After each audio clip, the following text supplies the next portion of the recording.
আসসালামু আলাইকুম ওয়া রাহমাতুল্লাহ। বাংলা ব্যাকরণ এর দ্বিতীয় পর্বের আলোচনায় সাদর আমন্ত্রণ।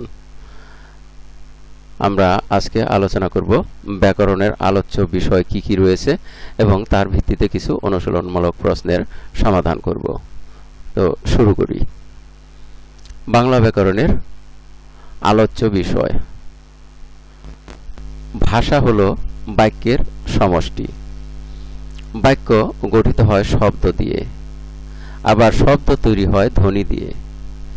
এদিক থেকে ভাষার ক্ষুদ্রতম উপাদান হলো ধ্বনি। এই ধ্বনি, শব্দ, বাক্য প্রত্যেকটি অংশই ব্যাকরণের আলোচ্য। এছাড়া শব্দের ও বাক্যের বহু ধরনের অর্থ হয়।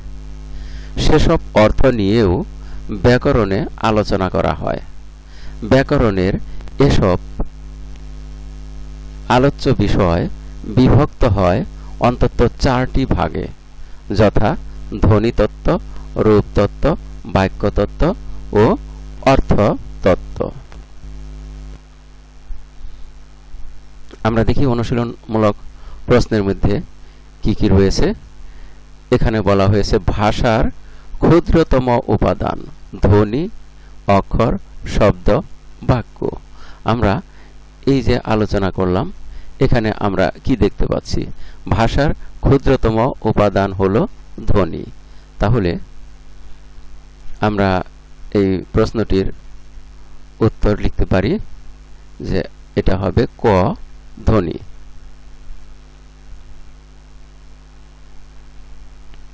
আমরা তারপর যাব এখানে যে 4টি ভাগে আলোচনা করা হয়, অর্থাৎ আলোচ্য বিষয়, ব্যাকরণের আলোচ্য বিষয় হলো 4টি। তাহলে ধ্বনিতত্ত্ব, রূপতত্ত্ব, বাক্যতত্ত্ব ও অর্থতত্ত্ব। আমরা প্রথমে দেখি ধ্বনিতত্ত্ব। ধ্বনিতত্ত্বের আলোচ্য বিষয় ধ্বনি। লিখিত ভাষায় ধ্বনিকে যেহেতু বর্ণ দিয়ে প্রকাশ করা হয়, তাই বর্ণমালা সংক্রান্ত আলোচনা এর অন্তর্ভুক্ত। ধ্বনিতত্ত্বের মূল আলোচ্য বাকযন্ত্র, বাকযন্ত্রের উচ্চারণ প্রক্রিয়া, ধ্বনির বিন্যাস, স্বর ও ব্যঞ্জনধ্বনির বৈশিষ্ট্য, স্বরধ্বনি ও ব্যঞ্জনধ্বনির বৈশিষ্ট্য, ধ্বনিদল প্রভৃতি। অর্থাৎ এখানে ধ্বনিতত্ত্বে আমরা দেখতে পাচ্ছি যে ধ্বনিতত্ত্বের আলোচ্য বিষয় হলো ধ্বনি। আর এই ধ্বনি লিখিত ভাষায় যেহেতু বর্ণ দিয়ে প্রকাশ করা হয়, তাই বর্ণমালা সংক্রান্ত আলোচনা এই ধ্বনিতত্ত্বের অন্তর্ভুক্ত।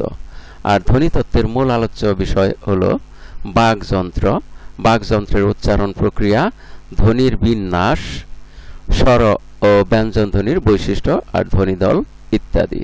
তাহলে আমরা দেখি এখানে একটি অনুশীলনমূলক প্রশ্ন রয়েছে। বাকযন্ত্র ব্যাকরণের কোন অংশের আলোচ্য বিষয়? আমরা দেখেছি যে এটা হলো ধ্বনিতত্ত্বের আলোচ্য বিষয়। তারপরে আসি রূপতত্ত্ব।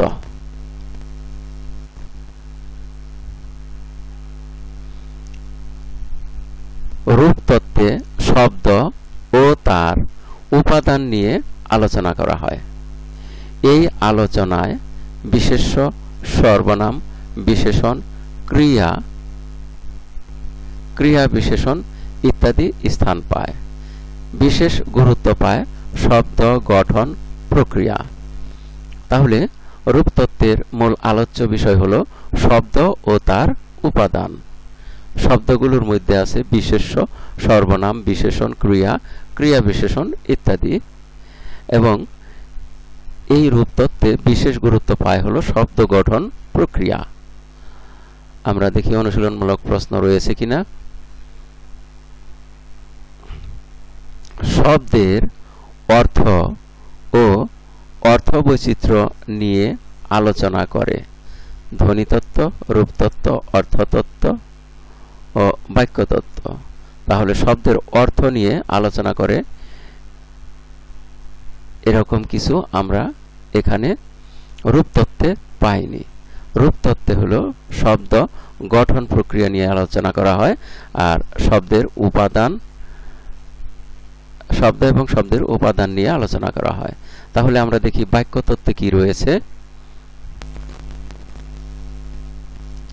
বাক্যতত্ত্ব, বাক্যতত্ত্বে বাক্য নিয়ে আলোচনা করা হয়। বাক্যের নির্মাণ এবং এর গঠন বাক্যতন্ত্রের মূল আলোচ্য। বাক্যের মধ্যে পদ ও বর্গ কিভাবে বিন্যস্ত থাকে বাক্যতত্ত্বে তা বর্ণনা করা হয়।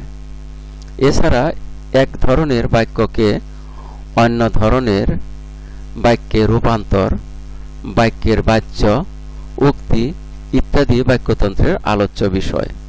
কারক বিশ্লেষণ, বাক্যের যোগ্যতা, বাক্যের উপাদান লোপ, জ্যোতিচিহ্ন প্রভৃতিও বাক্যতত্ত্বে আলোচিত হয়।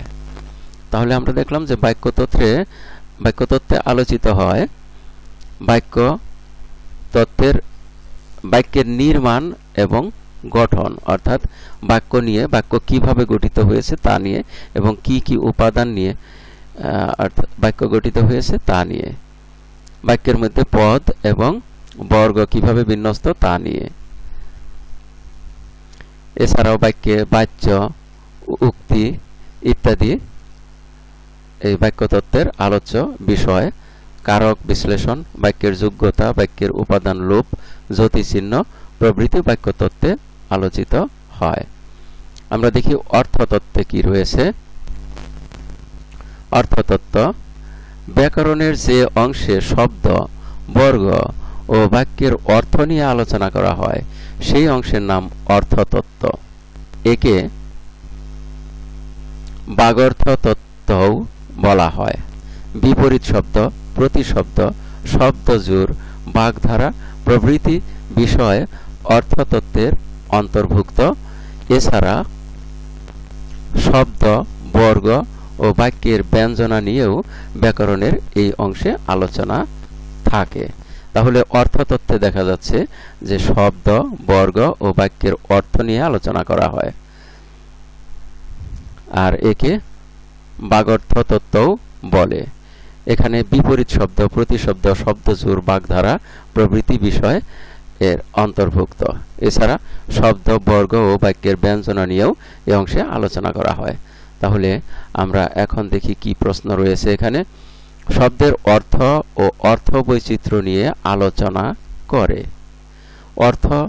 শব্দের অর্থ এবং অর্থ বৈচিত্র্য নিয়ে এখানে আলোচনা করা হয়, যাকে আমরা বলবো অর্থতত্ত্ব। তাহলে উত্তর হবে এটা, গ নাম্বার অর্থতত্ত্ব। তারপরে ৮ নম্বর প্রশ্নে বলা হয়েছে নিচের কোনটি রূপতত্ত্বের আলোচ্য বিষয়। রূপতত্ত্বের আলোচ্য বিষয় এখানে শব্দ গঠন, প্রতিশব্দ, অক্ষর এবং কারক বলা হয়েছে। আমরা দেখি যে শব্দের অর্থ হলো অর্থতত্ত্বে। বাক্যতত্ত্বে রয়েছে কারক বিশ্লেষণ, বাক্যের যোগ্যতা, বাক্যের উপাদান লোপ, জ্যোতিচিহ্ন এগুলো হলো এখানে রয়েছে, এবং বাক্যের রূপান্তর, বিভিন্ন ধরনের বাক্যে এক ধরনের বাক্যকে অন্য ধরনের বাক্যে রূপান্তর, বাক্যের বাচ্য, উক্তি ইত্যাদি আছে এই বাক্যতত্ত্বে। আর রূপতত্ত্বে রয়েছে শব্দ ও তার উপাদান নিয়ে আলোচনা, এবং শব্দ গঠন প্রক্রিয়া এটা হলো বিশেষ গুরুত্ব পায় এই রূপতত্ত্বে। তাহলে এখানে যে প্রশ্নটা, রূপতত্ত্বে হলো শব্দ গঠন নিয়ে সবচেয়ে বেশি গুরুত্ব পায় এই অংশে। তাহলে রূপতত্ত্বের আলোচ্য বিষয় হলো শব্দ গঠন। আমরা ৯ নম্বর প্রশ্নে দেখি বাচ্য ও উক্তি ব্যাকরণের কোন শাখায় আলোচিত হয়। এটা আমরা দেখেছি সর্বশেষ যে শাখাটি অর্থতত্ত্ব। এখানে বাগধারা, শব্দজোড়, প্রতিশব্দ এবং বিপরীত শব্দ নিয়ে আলোচনা করা হয়। আর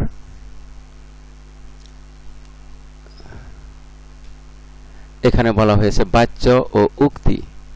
তাহলে আমরা দেখি বাচ্য আর উক্তি, এই যে এটা আছে বাক্যতত্ত্বের মধ্যে। তাহলে আমরা 9 নম্বরের উত্তর লিখব বাক্যতত্ত্ব। বাক্যতত্ত্বে বাচ্য ও উক্তি নিয়ে আলোচনা করা হয়। 10 নম্বরে বলা হয়েছে শব্দ গঠন নিয়ে আলোচনা করা হয় কোন তত্ত্বে? আচ্ছা, শব্দ গঠন নিয়ে আমরা যেখানে আলোচনা করি,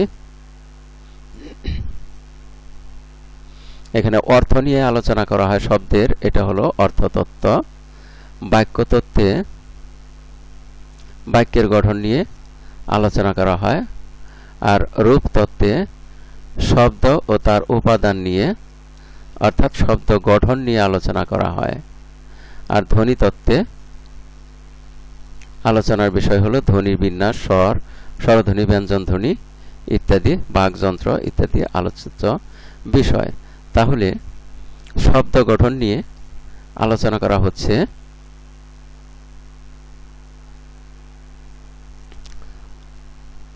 রূপতত্ত্বে। রূপতত্ত্বে বিশেষ গুরুত্ব পায় শব্দ গঠন প্রক্রিয়া। তাহলে আমরা 10 নম্বর প্রশ্নের উত্তর লিখব রূপতত্ত্ব। আর এর মধ্য দিয়ে আমরা এই পাঠের শেষ প্রান্তে এসে পড়েছি। এতক্ষণ ধৈর্য সহকারে সম্পূর্ণ ভিডিও দেখার জন্য সবাইকে জানাই অনেক অনেক ধন্যবাদ। সেই সাথে পরবর্তী ভিডিও দেখার আমন্ত্রণ রইল। Thank you very much for watching, and keep watching for the next video. আসসালামু আলাইকুম ওয়া রাহমাতুল্লাহ।